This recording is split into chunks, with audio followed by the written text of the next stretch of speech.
Ganito kaganda yung mga dahon ng ating bayag-usa na ginagawan cake. Green na green. Sariwang sariwa. Kasi ito pinuputol nila yung puno at pinapakainan ng baka, ng kalabaw. Pinuputol. Pag sumuloy, ganyan kagaganda.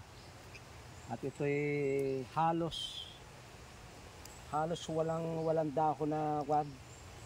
Parang tumatagal ng ilang buwan yung dahon niya bago dumilaw. Meron tayong suki na napakataas ang creatinine. Ay mula nang mag-iinom nito ay naging normal na. Kaya napakagandang balita, no? Dati ay bataas ang creatinine na itong kandidato sa dialysis. Ay hindi na ngayon pa at normal na raw. Hindi lamang itong creatinine ang pinabababa nito, pati blood sugar, masasamang bacteria sa tiyan. Maganda.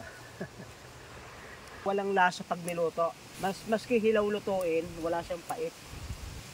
Hindi mahirap inumin. Kahit bata ay pwedeng inumin.